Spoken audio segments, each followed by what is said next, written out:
Ang Bitcoin halving ay isang event na nangyayari kada 4 na taon o kada block 210,000. Sa event na ito, nahati ng 50% ang Bitcoin na nadya-generate at kinikita ng mga miners. Ito ay in-encode sa Bitcoin protocol upang makontrol ang supply ng Bitcoin at magkaroon ng scarcity katulad ng gold. Sinigurado kasi ni Satoshi Nakamoto, ang creator ng Bitcoin, na pagtagal ay hindi magagaya sa traditional na fiat ang presyo ng Bitcoin. Kaya naman bukod sa pagkakaroon ng fixed supply na 21 million, sinamahan niya ito ng pagkontrol sa supply gamit ang Bitcoin halving.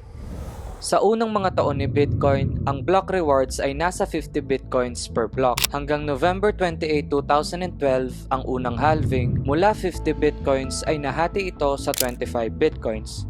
Sinundan naman ito noong July 9, 2016 at ang Bitcoin rewards ay bumaba sa 12.5 Bitcoins per block. At ang kamakailan lang na halving na nangyari noong May 11, 2020 kung saan ito ay bumaba sa 6.25 Bitcoins per block. Ang sunod na halving ay tinatayang mangyayari ngayong April 17, 2024 kung saan ito ay bababa pa sa 3.125 Bitcoins per block. Patuloy lamang bababa ang Bitcoin na nadya-generate hanggang sa pinakauling halving sa taong 2140 kung saan makukumpleto ang 21 million na Bitcoin.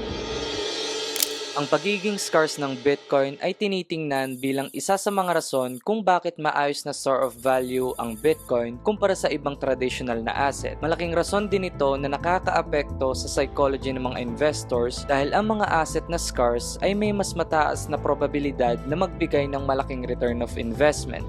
Dahil sa halving at fixed supply, walang sino man ang basta-bastang makakapag-inflate ng supply ng Bitcoin. Ang ganitong katangian ay importante upang mapanatili ang appreciating supply and demand curve ng isang asset. Sa tradisyonal na economic model, ang isang asset na limited ang supply ngunit malakas ang demand ay mataas ang probabilidad na umangat ang presyo. Hindi rin maipagkakaila na nitong mga nakaraang taon ay patuloy na lumalakas ang demand ni Bitcoin mula sa mga retails at mula na rin sa iba't ibang adoption ng mga companies at mga big celebrities.